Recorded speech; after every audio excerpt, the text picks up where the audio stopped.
Hi, you're watching us on NewsX YouTube. My name is Devika Chopra. With me is Rishabh Gulati, and we bring another episode where we will be discussing China's Taiwan takeover plan. Rishabh, before we get into what's happening right now, let's give our viewers some perspective about the history. Okay, modern Chinese problems. Modern Chinese problems actually begin with British India. What was the problem that the Britishers had in India? The fundamental problem was that they were, during the 18th century and even slightly before that, the trade that the East India Company was carrying out was to come to India. You would buy your tea, buy your spices, and ship them back to Europe. Now, this was leading to a current account deficit for the UK and other European countries. Current account deficit is very simple. You were bringing in silver to buy products from here and shipping them back to Europe. Now, how do you reduce a current account deficit? You reduce it by having some goods to sell in turn. But the problem for the Brits was, what European goods could you sell in India? Their chief manufactory before the Industrial Revolution was things like woolen garments. Now, there are very few places in India which have a high demand for woolen garments, or at least had a high demand for woolen garments 300 years ago. So, the British had to begin something called a carry trade. The carry trade was simply that you buy certain kind of goods from India, like textiles, go to other parts of Southeast Asia, sell those textiles there, make a profit, come back to India, use the profit to buy your tea and your spices and other products, and then send them back to Europe and then sell them for a high premium. The ultimate end of this carry trade model was opium. So what the British finally started doing was, they started growing opium, poppy, in India, converting it into opium, and then selling this opium into China. And this created a massive problem for the last of the Qing dynasty in China, which led to their decline. In 1839 was when the infamous Opium Wars were fought, when people actually rebelled against the ability of the Japanese and others to come and start getting the Chinese population addicted to opium in order to make a profit. But the Qing dynasty lost the Opium Wars. It lasted about 3-4 years, and they lost. And the bottom result was that foreign influence in China increased. French, British, Japanese influence in China greatly increased. Even after what is known as the Boxer Rebellion, which was happened in 1900, again, which was a rebellion against foreign influence in China, again it was crushed, and this was pretty much the end of the Qing dynasty. The people who actually were the biggest losers of the Boxer Rebellion was the imperial dynasty of China, Qing. That's where it comes to pretty much an end. And more Japanese influence comes in at this point of time, and Japan becomes the principal imperial power in China, and this goes on. Not only the wars that they fought in intervening years, but goes on through the First World War and into Second World War, where Japan has huge concessions, not only in Korea, but they have huge concessions in Manchuria, and they are the #1 fighting force against the Chinese. Now, the problem here for a person like Chiang Kai-shek is, who was leading the Kuomintang KMT regime during the period just before and after the Second World War, is that in 1921, 4 years after the Soviet Communist Revolution, the Communist Party of China was founded. Okay? So there is a vacuum. The vacuum is, you have Imperial China has ended. Sun Yat-sen is trying to lay the seeds of a democratic Republican China. Okay? But Sun Yat-sen dies of cancer. And the inability therefore of the regime to completely pacify a very, very large country led to opportunism by the communists. Now, it was a natural corollary for those who had just succeeded in the 1917 October Revolution in Russia with the overthrow of the Tsars, to showcase that if we can do this in Russia, which was a principal old European power, communism is going to be something beneficial to the rest of the world also, and they subsequently set up the Communist International and so on and so forth. So 1921, in the French Shanghai concession, the first meeting of the Communist Party of China takes place. 6 years later, by 1927, Mao Zedong is leading the Communist Party of China. Now the KMT, which are the rulers of China, the sort of guys who are presenting Sun Yat-sen's philosophy, are stuck not only fighting the Japanese, but fighting the communists. So you have an internal civil war going on and you have an invasion going on. You have to fight the invaders and you have to fight the civil war as well. Now all these barrels bang into the Second World War. The Second World War, even though Japan loses, it leaves the KMT regime weakened. They've lost a lot of people. And Mao, who chose to very carefully sit out the Second World War, he didn't go and fight the Japanese. He did his long march and held tight. So he's got a reserve of people. There is obviously national upheaval because of not only the atrocities the Japanese have committed in China by that point of time, but because of economic considerations and other. And then Mao pounces. And the ability of the KMT regime to withstand Mao decreases. And I know I'm giving an oversimplification here, but as they go through the Chinese Civil War, by 49 you had the Communist Revolution in China. Mao has declared himself People's Republic of China and the leader. And this is when the KMT regime flees to Taiwan. So 45, when the Second World War ends, Japan, which was controlling Taiwan, erstwhile Formosa, cedes Taiwan back to the Chinese. Exactly 4 years later, this is where the Chinese leadership of, which was called the Republic of China, ROC, mostly of the KMT guys, which was the political party, they flee to China, flee to Taiwan post the revolution. So weakened by the European powers, weakened by the Opium Wars, by the Boxer Rebellion, Imperial China collapses. A transition under Sun Yat-sen of a Republican China fails. Communist China takes the leap, and by 49, China has gone communist. And what was a Republican China, remember, Taiwan still has elections. So it's a democratic republic. They have a president and they have elections. Flees to Taiwan, and that's where they're stuck, Devika. Okay, so Rishabh, then what happens after 1949? The Chinese almost immediately decide to make a play for Taiwan. Okay, they've maintained since day one that China and Taiwan are one. They're not two separate entities. So in 1954, something called the First Taiwan Straits Crisis happens, literally 5 years after the regime has fled to Taiwan. So China begins, Taiwan is of course an island, right? Between Taiwan and Chinese mainland, there's the Taiwan Straits, and there are several islands, small islands that are in the Taiwanese Straits. So in 1954, the Chinese start shelling, artillery shelling, because it's pretty narrow. They start artillery shelling the Yijingshan as well as the Tachen Islands. They start bombing them. There is another naval battle that is then done just a short while later on the Dongding Island, which becomes a naval war. On 11th August of 1955, I think it was, 11th August 1954, Zhou Enlai, okay, very close associate of Mao Zedong, announces plans to liberate Taiwan. They called it the liberation of Taiwan. Now there's a problem here for the Chinese, and the problem is that the dominant world power right now is not the Soviet Union. The Soviet Union is just getting started, okay, in terms of Stalin emerging out of the Second World War. The dominant power is the Americans. The Americans are fighting against communist influence. The first front of the Cold War is Korea. 1950 is when Korea kicks off. So obviously after 1945, for the first few years, the Americans don't want to get involved in any other conflict.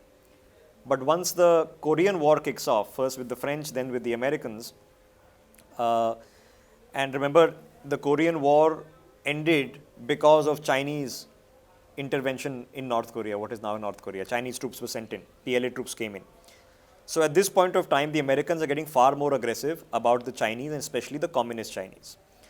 So in the same year, the US military, which is the US Pentagon, recommends the use of nuclear weapons against mainland People's Republic of China. They weren't, of course, used, but they recommended the use. But what the Americans do is in 54, they decide to sign a US-Taiwan Mutual Defense Treaty, which means to say that if the Taiwanese were ever invaded by a foreign power, that would be an act of war against America. So it took all the way up until Eisenhower comes in, okay, and then he starts pulling in, F-100 fighters, bombers, starts modernizing the Taiwanese Air Force. This is in 58. And the reason for 58 is because just 2 or 3 years later, so the Taiwanese US-Taiwan Mutual Defense Treaty is signed. 3 years later, the Chinese try again. This is the Dongting Island naval battle. At this point of time, the US go all out. They send their best aircraft, their bombers. They re-equip the Taiwanese Air Force to the point that the Taiwanese Air Force now enjoys almost total superiority over the Chinese. As a result of this, the Soviet Union intervenes with the Chinese authorities and they come to an agreement and they call off the raid that happened in Dongting. And the Dongting raid would have, of course, led to an invasion of Taiwan. So the second Taiwan Straits crisis over here ends. And this is how the 50s, during the 60s, remember China is fighting India in 62. The Korean War is causing its own complications between the US and China. So on the Taiwan front, it's a bit quiet for a few years. So Rishabh, what really then happens in the later years, after the Soviet intervention, and how does the US then respond? Okay, what happens is like 60s are a bit quiet. By 1971, the People's Republic of China, which is Communist China, has a huge victory at the UN. They actually get Taiwan, Republic of China, kicked out of the UN. And they are no longer the PRC in the UN. They simply take their seat in the UNSC as China. So they have made themselves the original China, and the Republic of China, which is in Taiwan, has been kicked out of the UN. This is the same time that the American strategy on the People's Republic of China is changing. Okay, so by 1979, this Mutual Defense Treaty has been called off by Jimmy Carter. 54 to 79 Taiwan-US Mutual Defense Treaty. By 79 is pretty much wound up. Carter then recognizes China as the official China. He comes up with a separate Taiwan Recognition Act, which is a domestic law to unofficially have diplomatic relations with Taiwan. But official recognition goes with China. And by 1979, the US is now officially recognizing the PRC in Beijing as the official China. And they are following this policy, which seems to be a concurrent policy significantly after that. Nixon, Carter, all the days of Kissinger and company doing the rapprochement with Beijing, that the United States needs to have closer relations with Beijing. And that's how pretty much Devika it stands until the third Taiwan Straits crisis, which happens in 95. Okay, so what really happens then after that particular crisis, Rishabh, when we're looking at the last few years of the 20th century? Okay, so 1995 is Bill Clinton as US President. So in 1995-96, again, there are elections taking place in Taiwan. In 1995, the Chinese start firing missiles into the sea near Taiwan as a show of their strength. And the basic logic was that there was a very rabid anti-Chinese president of Taiwan. His name was Lee Teng-hui. And what the Chinese are trying to do is to arm twist and pressure the Taiwanese people by showing their increased military strength, that if you vote and re-elect this guy, look what we are capable of. And in this point of time, the Americans say nothing doing. So Clinton sends 2 carrier groups, both the Nimitz and the independence groups. The Nimitz actually goes into the Taiwan Straits. The independent is dispatched to the Taiwan Straits. He even sends in an amphibious assault group. An amphibious assault group is basically people who are coming from the sea and our Marines who are being able to do shore landings. Now, shore landings where? Shore landings potentially on the other side of the Taiwanese Straits. So after this very, very strong response from America, the Chinese once again back down. And then again, there is stasis. It's a Cold War era for 5 or 6 years, where the Americans providing constant support, rearmament, equipment, missiles, fighter jets, tanks to the Taiwanese for several years. all the way up until 2002, when the next dramatic shift in US policy takes place. And Rishabh, if you can just shed some light on how that policy then changes of the US and whether the support increases or decreases, what really happens. So after Clinton is Bush, okay, by 2002, the Bush, you're seeing the first visit by a Taiwanese official to the White House since 1979. So I imagine this for 23 years, the White House was following a policy. In 2002, they reversed the policy and they say, okay, we're going to boost the recognition we're giving to Taiwan. Let's invite them for dinner to the White House. By 2012, under President Obama, they are selling billions of dollars worth of new naval frigates, Stinger missiles, cruise missiles, and other missiles to the Taiwanese to arm them. And who are you arming them? You're arming them against China. By July of 2019, a massive deal to sell US Abrams tanks to Taiwan. Now, these are not naval things. So you use an Abrams tank to equip your army only when you're fearing an invasion, so that you restrict the ability of any invading force to occupy your main cities like Taipei. Now, at this point of time in 2018, $50 billion worth of US Apache helicopters are commissioned into the Taiwanese Army and Air Force. So a huge rearmament campaign of Taiwan is going on through the 90s, all the way up until literally a couple of years ago, Devika. All right, and at the same time, Rishabh, a lot of dramatic developments also have taken place under US President Donald Trump. Dramatic developments took place just 2 weeks ago. So 2 weeks ago, Donald Trump on 26th of March signed something called the Taipei Act, okay?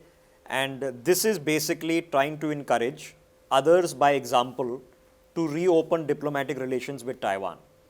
Now, Taiwan is colloquially known as Chinese Taipei. So they're not recognized as an independent country by most foreign countries. So by Trump signing the Taipei Act, again boosting US-Taiwanese relations to a more official level, they're encouraging now other partners and ally countries to open negotiations with Taiwan to have full consular status, if not ambassador status, to basically again stamp that Taiwan is a separate entity and it does not already is a part of China. In just the past few days, you had 2 US naval ships, the USS Barry as well as the USS Campbell. They've both sailed through the Taiwanese Straits. Now, why do they do this? They do this simply to remind the Chinese that you cannot stop us from entering the Taiwanese Straits. And today we are sending 1 ship, to tomorrow we'll send 2 carrier battle groups. And if the Americans put 2 carrier battle groups, even with China's advanced capacity right now, you'll have to risk going to war with America in case you want to invade Taiwan. Because those 2 big carrier battle groups will be sitting in the middle of the Taiwanese Straits, okay, blockading any attempt you have on Taiwan. So you'll have to fire on them, and if you fire on them, you're declaring war on the United States of America. So the ability of the US naval warships to enter the Taiwan Straits is done repeatedly simply to point out that we still have access. These are still free seas and we can enter there. Donald Trump is moving in. He's already done the act, as I mentioned. Mike Pompeo has been around, the US Secretary of State. He is now demanding that Taiwan be given separate representation at the WHO. Okay. The Taiwanese currently don't have UN representation, so that in the WHO, Taiwan given a separate representation, again a symbol sent out that these guys are not under Chinese influence and are a completely separate entity. All right, and at the same time, Rishabh, now all of this is happening with the United States of America, which is clearly sending out a message to China. But what is then China's plan? We had, remember, discussed the 2021, the anniversary, the big plans of that the China Chinese has. Communist Party. Yeah. So look, we mentioned this in about a week or 10 days ago. 2021 is the 100th anniversary of the founding of the Chinese Communist Party. 2049 is the second 100th anniversary of the founding of Communist China. Now, what is patently obvious, and this is a stated aim of the Chinese Communist Party, and a stated aim is that they intend to integrate fully Taiwan with China. Okay, it's a stated aim. Think how aggressively they've done it with Tibet, what all they did, and what Tibet is now, fully integrated. They claim autonomy, claim this all nonsense, it's fully integrated. Han Chinese population has moved in, infrastructure is moved in, and the Buddhist Tibetans are completely sidelined, and what the Chinese now intend to do is that the next Dalai Lama, they will choose. Okay, that's their plan. So even the next Dalai Lama, they try to control. So that's the end of Tibet. The same thing they want to do with the Taiwanese. So what are they doing and how do they plan to go about it? Number one priority for the Chinese is to restrict or make it very difficult for the US warships to enter the Taiwanese straits.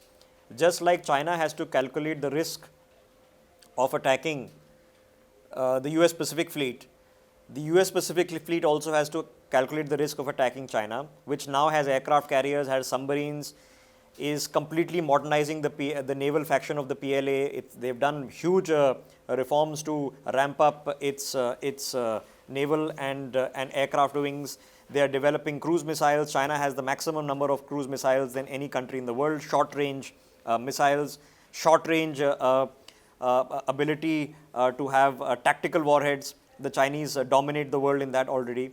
So basically you have enough capacity to make the cost of the US calculations of entering the Taiwan Straits very high. You deny US access to the Taiwan Straits, you control the gateway to Taiwan. Then you have the ability to embargo Taiwan if it doesn't listen to you. That listen, you don't want to deal with us, we're going to shut off your trade routes. This had been done by JFK with Cuba, embargoed Cuba when the communists were trying to enter there. Same thing you do with Taiwan. So you squeeze the economy of Taiwan to the point of being crippled. Then you install a puppet regime in Taiwan, and this puppet regime then invites the Chinese in.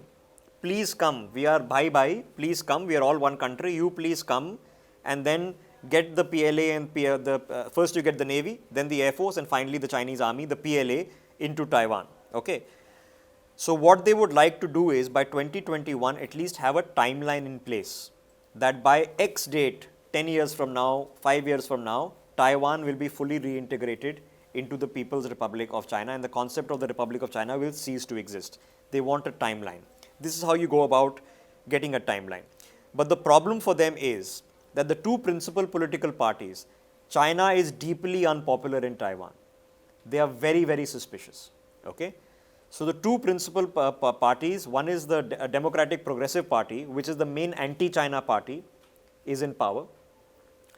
The president of Taiwan, who is the chairwoman of the DPP, just won. Okay, her name is Tsai Ing-wen. She is a London School of Economics educated person. Just won re-election in January of this year, which shows you the disaffection with China in Taiwan. And even the KMT, which is the Kuomintang, which sort of had become the pro-China party over the past few years, because of the popular wave against the Chinese, is sort of having to redo its stance and not be fully in favor of China. So what the Chinese are doing in turn is that they are going to be offering the Taiwanese a Hong Kong-like model. Okay? That we will have a separate administration. You will be part of the PRC, but we will have a separate administration. You continue with elections for your local government, but trade, foreign policy, army, military will be our responsibility. So you get into a Hong Kong kind of model. The problem for China is, after what's recently happened in Hong Kong with the brutal suppression of the riots, if you are trying to then offer that kind of model to the Taiwanese, they aren't going to be very impressed. So the Chinese are going to have to do a lot of arm twisting, a lot of brainwashing, and in the end, try to find a puppet regime that will accept two things. One, a Hong Kong-like model for 10 years. And this is what happened in 1997. The deal with the British for handing over Hong Kong after the 100-year lease was that for X number of years, we will have two-system policy. Okay? That Hong Kong will have its own government which can elect, etc., etc. The same model, so we'll have to get a Chinese president, and it will not be the current president. Okay? Tsai Ing-wen is not going to be that person. So you'll have to formulate an alternate regime that comes to power, agrees to a Hong Kong kind of model, gives you a timeline for the reintegration, and number 3, replaces the US-Taiwan Defense Treaty with a US-China Defense Treaty. So you perpetually block out the Americans once and for all from the Taiwan Straits. So first you do the economic takeover, which they're already doing. Large number of Taiwanese corporations, manufacturers. There was a time in India where everything was made in Taiwan. Now everything is made in China. So the biggest of the Taiwanese manufacturers also have factories in China. So economic takeover is currently happening. Political takeover, they've been trying, they've been failing. Okay. Now all of this comes to an end when you first deny US access to the Taiwan Straits, then have a de facto embargo of Taiwan, which means they can't do any trade without your permission. You control the seas around them. You then have a position where you put a lot of economic pressure. A lot of economic pressure then sparks political pressure to do a deal. And the deal you come up with is a Hong Kong style plan, a reintegration timeline. We take over foreign affairs and defense and trade. You keep your elections for a period of time, and full integration will happen by 2049. So by 2049, full integration, you give yourself 25 years to do the Hong Kong style plan, etc., etc. And literally on the day of the founding of the People's Republic, 100 years since you guys fled to Taiwan, we do a full integration. This is what the planning the Chinese are doing. This is what the kind of arm twisting that they're doing with the Taiwanese leaders. The big question now remains is how much of this will be done with military escalation. And what we've seen over the past few weeks seem to indicate that they are going the military escalation to a large measure ahead of 2021. They want to squeeze the Taiwanese so hard that they have no option but to come to the table and do a deal. Well, Rishabh, that was your analysis of how China is plotting this takeover, complete takeover and integration of Taiwan. If you like the video, do share it and do hit the subscribe button if you haven't already. Thank you for watching. For more such videos, subscribe to the NewsX YouTube channel, hit the bell icon.